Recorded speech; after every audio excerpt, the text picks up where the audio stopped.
You're good to Hello, everyone. My name is Sabrina Blackett, and I administer the Virginia Individual Development Accounts program here at DHCD. So, and here I am, can't advance the slides. There we go. All right, so VIDA. VIDA is one of the down payment assistance programs within the agency. And what sets VIDA apart from the other programs is that it's a long term program where we're working with the participant to get them ready or get them mortgage ready to purchase a home. So, as far as what is VIDA, it's a special savings program that helps eligible individuals expand their financial education skills and build assets. So, some of you may be familiar with the program from previous years where we actually had some very creative funding opportunities for localities. And once upon a time, we even had some options for multiple savings goals in the program. Well, we hope to start a new grant cycle within a couple of weeks from now. And the new grant cycle will be a statewide program and it will focus on home ownership. So we've had some changes to the current program and I've incorporated them in this information and we'll walk through it. So there are three core program objectives that we want to accomplish with the participant. We want to increase their financial knowledge, we want to boost their savings, and then we want to build wealth through home ownership. Okay. And so, what I'll do is I will get into more detail about these three core objectives for the program because I think it'll help explain how the program works along with um, explaining the benefit to the actual participant. So, excuse me, VITA helps build financial knowledge. So, with the program, participants are enrolled in about 14 hours worth of financial training. We break up the training into two segments. So, the first segment is going to be 8 hours of financial education. Within that education or those classes, they're going to talk about the importance of credit and how credit impacts your purchasing power and influences your ability to actually purchase the home. Talking about taxes and how to get tax time to pay. And, for those that are fortunate enough to get a tax refund, using that refund to put them in a better position financially by hopefully paying down some debt, managing some debt, and then establishing a spending plan, also known as a budget. The second phase of the training is the homebuyer education. That's going to be 6 hours, and within that time frame, they are making sure that participants understand the home buying process. What happens first, what happens next, what do you need to do, also understanding how their mortgage payment will be calculated and what's included in that payment. And the newest thing, talking about how that particular payment can increase over time with the increase of insurance and taxes, the newest thing we've got going on out there. And then finally, just knowing who the key players are as far as the home purchase process is concerned, understanding what the realtor is going to help them do, the inspector, the appraiser, the underwriter at this point sometimes, and so forth. Oh, and the lender, just knowing the different roles and how they impact their purchase process. So this is the favorite part for me. VITA helps boost savings. So DHCD will open a savings account for the participant, and every dollar the participant deposits into that account will be matched with 10 program dollars. And we'll keep matching their money until they earn a total of $10,000 from us. All right. So the savings ratio is 10 to 1. And in order to max out to earn the full $10,000, they would need to save $1,000 in their account. So Do they have to save the $1,000? No. If they, let's for easy math's sake, save $500, then of course they would earn the 5,000. So, and for those that that are familiar with the program, you'll know that in previous years we offered for a while, the maximum was $4,000. So this $10,000 increase is part of our new match savings for the upcoming program. And I am so excited about it. I cannot wait for us to have our first homeowner to purchase at $10,000. So all right, so VIDA helps to acquire an asset through a home purchase. So the money that they save in their account is combined with the match money they earn. So for example, if they save $1,000, they would earn the 10,000. So their $1,000 plus the $10,000 gives them a total of $11,000 that they can apply at closing for their down payment and their closing costs. DHCD will send the money directly to their attorney, and it's to be applied as a lump sum payment for their closing. So that means that we can't do any type of earnest deposit payments. We can't do any prepaids or anything like that. If you have some prepaids, you can factor them into the closing and certainly use the money that way, but we can't do it outside of closing. All right, so who's eligible to participate in VIDA? The participant must be a U.S. citizen or a legal resident residing in Virginia. As far as employment, they must be employed full-time or have some type of self-employment income. The reason why we have that requirement is because the only money that can go into the VIDA account or deposited into the account must be earned income or self-employment income, or you can have tax refund money deposited. Okay. So we do have a net worth requirement. And they must have less than 10,000 in net worth. The way we calculate the net worth payment or calculation is that we can exclude one vehicle if it benefits the participant. This is usually not an issue with our applicants, even if they have a retirement account that they, maybe they've worked at a company for years and it's been building, because we have some stipulations with the retirement accounts that says, well, it depend we can exclude it depending on their access to those funds. So if they the only way they can get access to the retirement funds is if they get it, it's considered a loan, then we don't have to worry about those retirement funds. So again, just by the way we calculate it, this typically isn't an issue, because what happens, I mean, we've got folks with consumer debt. So a lot of times that's going to cancel out any type of asset gains that they may have. So, you think about, you can include your medical debt, your a car prices are insane right about now. So, a lot of that, their assets will be washed out in their calculation once we start to look at things. And then finally, we do have an income guideline. So they must meet program income requirements at 80% or below the area median income. So we're using HUD guidelines, and those are reset each year. Usually around this time of year, they'll publish the new numbers, and we'll put them on our website so that they're easy accessible for you. But essentially, HUD breaks down the income guidelines or income limits by household size and by locality. All right. So I can't see the chat or the hands the raised. question is, could they do a lump sum deposit of $1,000 in order to get the full match? Yes, you can do that, but we still want to see at least 4 months of deposits while they're enrolled, and they need to be enrolled for at least 4 months. But yes, they can do that. Anything else, Nikki, or any other questions? Because I can't see the chat. I don't see any more at this time. Okay.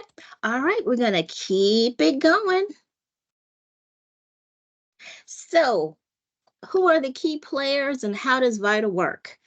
So, we've got the intermediaries, the participant, our banking partners, and DHCD.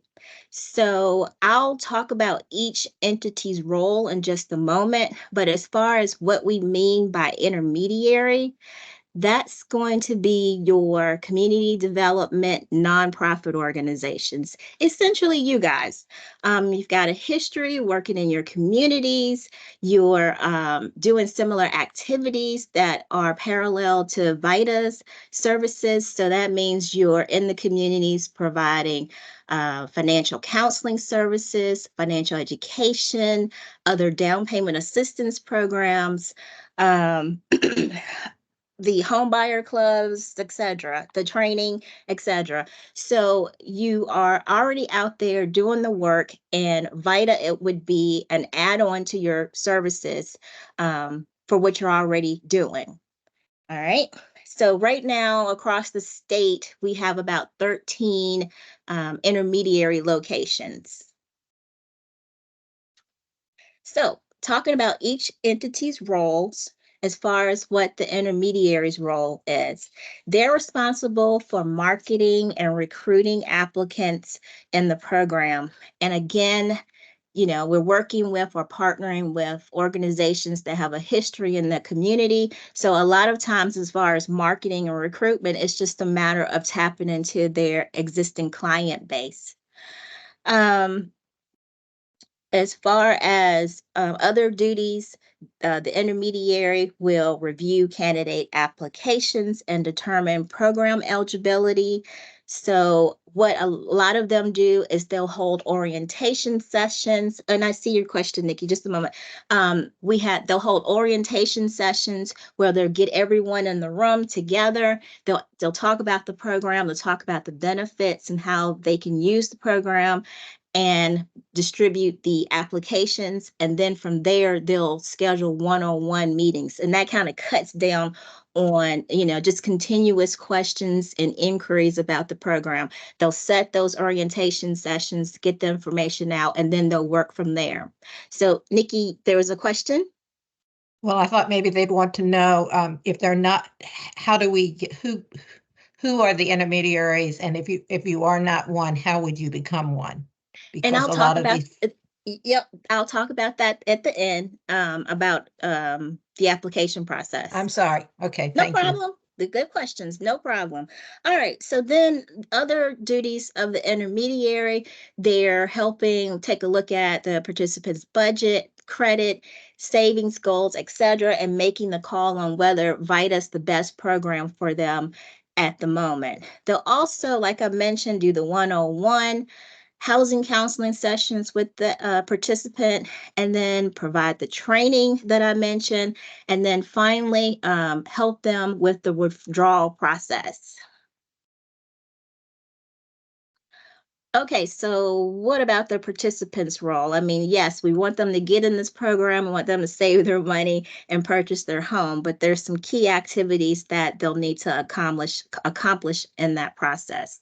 So I always put in the communications with the participants for them to think about their intermediary as their coach, not only their coach, but their first point of contact for anything that they may need associated with the VIDA program. So that means, if they have questions dealing with the application process, the enrollment process, training, anything along the line as they're working their way towards home ownership, please contact your intermediary. So while they're saving their money and taking their training, they will also work on correcting any credit issues that they may have. And we'll talk about that plan that the intermediary will work to put together with them to help them along the way. But as far as major activities that the participant will need to take care of while they're enrolled in the program, they'll need to be enrolled for at least 4 months with a maximum of 24 months. Now, does that mean 24 months we're sending them a letter saying, oh, too bad you didn't make it? No, we just want to know what's going on and where they are in the home buying process, and we can work with them to extend their time if necessary. So again, we want them saving the $40 per month. We prefer and we strongly suggest that they do that by direct deposit. They need to complete their training before they request a payment from the program, the 14 hours that I mentioned. And then they, of course, will need to constantly work with their intermediary, especially during the purchase process. And also, while they're enrolled in the program, they should be meeting with the intermediary at least once a month to just kind of do a check-in to let them know where they are as far as getting to the point where they're able to purchase. Okay, so what's the role of the financial institutions or banking partners and DHCD? We've been so fortunate. We've had Wells Fargo and Truist on board with us, and they offer fee-free accounts for us, and they also offer a streamlined process for us to get these accounts open. And as far as accessibility for the banks, usually it works out where if they don't have a Wells Fargo in their community, they have a Truist and vice versa. So we've been fortunate with that. Also, as far as what DHCD's role will be, is multifunction. First, we're going each month to generate saver statements to the participants. And the saver statement is going to show where, hey, you've deposited $40, you've earned $400 in match money. So that gives you a total IDA of $440. We like sending this statement out. It's a lot of work, but we like to send those statements out because we feel like it's a motivator for participants. So they see that little bit of money grow into X amount as they move along and save in the program. So as far as other duties, we of course monitor the accounts and we distribute the match funding. So just to let you know, the match money never hits the savers or participants account. The money is held in what we call escrow. So like I mentioned with the bank statement, we'll calculate the match amount that they've earned as they progress through the program, but the match money is held until they're ready to actually make their purchase. And then at that time, we'll pull the money from their account, we'll add it to their match amount, and then we'll send it via wire directly to their closing attorney. It takes us about 5 business days to issue payment, but that's, as long as we have received the full documentation that we need. So the participant needs to send us documentation regarding the sale, the home purchase, prior to the closing. We send the funds we will also send the funds prior to closing. And then after they close, they're expected to send us a final CD or closing disclosure. And I think we got a question, Nikki. I have my hand raised. Oh, sorry, I can't tell. Sorry. That's okay. That's okay. So I just have a question for the account. All right. So say the individual potential homeowner has 4 months of $40, and then one of their parents decides to give them a gift of the remaining to bring it up to, I would be $840 to bring it up to the 1,000. Is that allowable? No, they're not allowed to I didn't think take gifts. But what we tell folks is, not that we know what's going on in the background, but we will question a lump sum deposit sometimes or ask for documentation. So what can happen is if, let's say, mom and dad want to give a gift, use that money to pay some other type of bill. And then when your paycheck comes in, you just deposit that amount. Good idea. Yeah. That's good. Okay. Okay, and then, Coach Davies has a question. He wants to know if the VIDA program can work with a lease to purchase scenario. No, they need to be owner occupied, actually purchasing the home But what I've seen with some of the nonprofits is they are actively leasing. And then once the participant is ready to actually close, then that's when they'll cancel the lease, and then they'll produce the sales purchase information and go from there to actually close on the home. That's it. Okay. All right. We're going to keep it going. Great questions, y'all. Okay. So some characteristics of a successful saver. Boy, that's a tongue twister. I included this first-time homebuyer information just so I wouldn't forget it, but it's not actually a characteristic. But I wanted to make sure I mentioned that the participant needs to be a first-time homebuyer, and our definition of first-time homebuyer is a participant that has not purchased a home within the last 3 years, 3 consecutive years, nor have they had any real estate interest as far as their primary resident within the last 3 years. All right. So characteristics. We're looking for folks that have the homeowner mindset. So they're going to do what they need to do to get this purchase done. So if that means cutting out the DoorDash or whatever these folks are doing this day and time, I even heard that the apps add up. I guess they're TV apps or something. I don't know. But doing whatever it takes to build the income to get themselves ready for a home purchase, even if it means working a part-time job, doing what they've got to do. They've got the ability to make the deposits. They've got the stable income. They are getting their training hours completed while they're enrolled. They're correcting credit issues, and they're working with the intermediary for that financial counseling and doing what they need as far as any additional mortgage readiness guidance. So I included a saver. Her name is Miss Blackwell, and she participated in our last cycle that we conducted. She had 2 goals when she enrolled in the program. She wanted to reduce her debt and improve her credit scores before she purchased the home. So she worked with our local Richmond VIDA intermediary. They are Southside Community Development and Housing Corporation.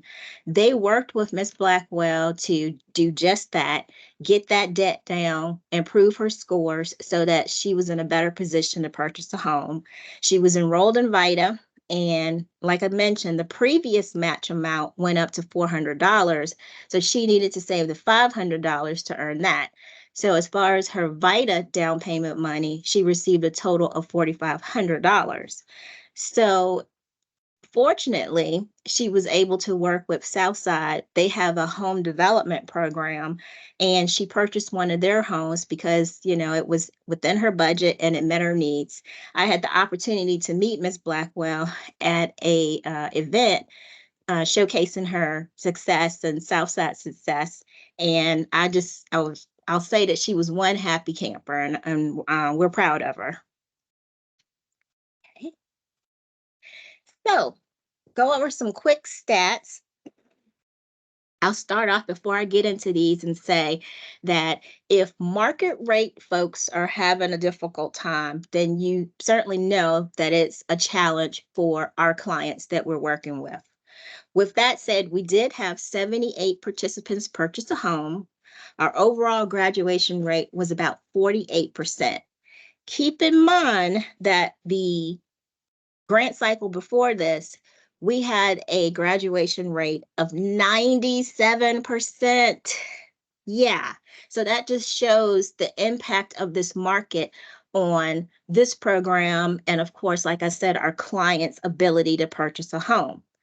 So the average home price was about $192,000. That's significantly lower than market rate homes because the majority of our participants were purchasing homes through affordable housing development programs, either development that the intermediaries were doing, local governments may have been doing, housing authorities, and also organizations such as Southside, like in the example I just showed. So that's why the lower home price. We also found the savings time frame, meaning the time from when they enrolled in the program to when they actually completed the program and purchased their home, was up by a couple of months. As far as savings, that was actually up also, but a good thing, because they only needed $500 to earn the maximum match award for the last grant cycle, and they managed to save double that. And I guess the thought process was, well, I need all the money I can get to when I go to closing, so I'm going to save extra, which was awesome. So the average savings was about $1,200. So as far as the 78 participants that purchased a home through the program, it was a total home sales of just over $14 million. So yeah, we want our numbers to be much higher than they were, but it's still an awesome investment amount. Go for it, Megan. Is that you? Megan, can you hear me? Is there a question? I was just going to ask, so are all of these stats from the previous grant cycle? Yes, they were. And a good question. So that these stats are from the previous one, and we're going to start a new grant cycle. And that's what you were preparing the contracts for. We'll hopefully start within a few weeks. Okay, so what's new with VIDA? So besides the increase in match funds that we're excited about, so we're going from $4,000 in match up to $10,000 in match. We've taken a look at the program design, and so we are going to implement what we call pre-enrollment activities. And what that will do is it will give the enrollees, they'll come to the table with at least a base financial situation that where they still don't have to be ready to purchase a home, but they're in a position where we can work with them to get their credit score up, and like I mentioned before, get them mortgage ready.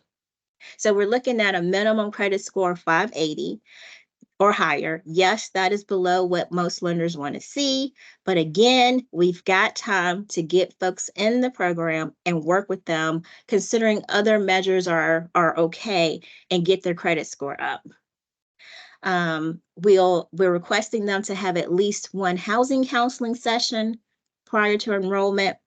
We're also asking them to develop a savings plan. I like to think of the savings plan as the game plan. So in other words, taking a look and identifying, what are you going to do to get to the front door? What lender are you going to use? Are you going to use FHA, conventional, USDA? What are you going to use? What are those debt to income ratios? Where are you as far as those ratios are concerned? Credit, what issues do you have with the credit? What needs to happen to get you mortgage ready?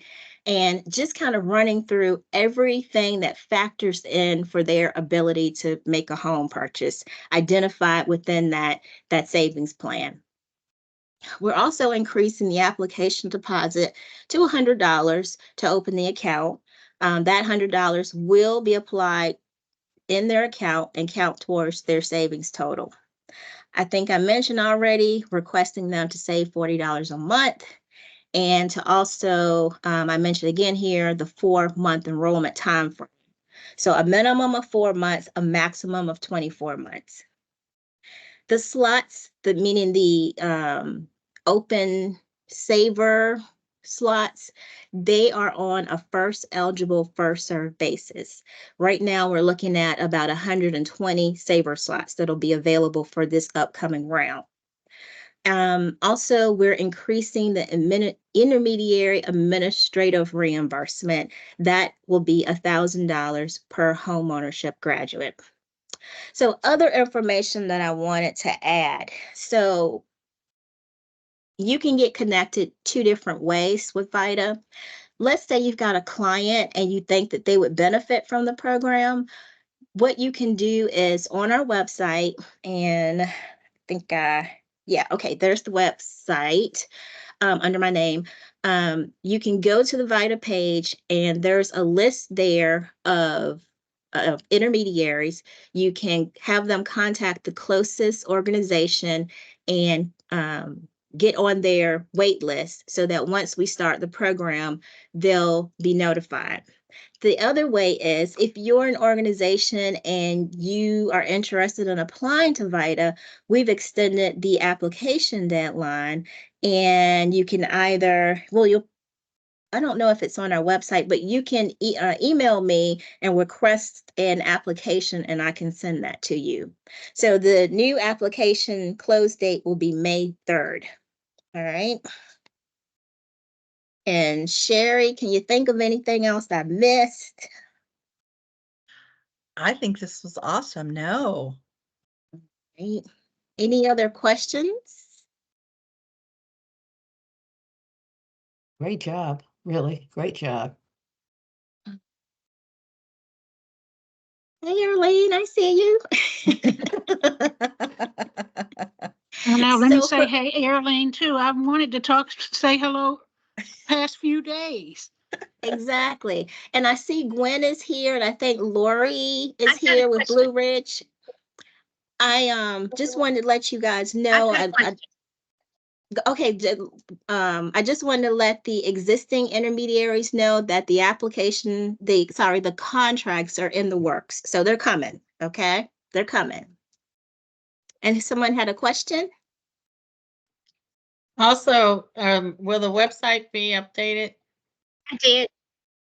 Okay. Thank you. Yeah. Okay. I've got a question. This is Arlene. I've got a question. So the deadline originally was for the 15th that we just turned in. So do I have to wait until the May 5th or whatever date that you said in May to know whether or not we were awarded? I've already been working on your information, so I need to talk to the managers, and we'll hopefully get you all mixed in with the existing folks soon. So, and let you know something. So we're getting there. Thank you.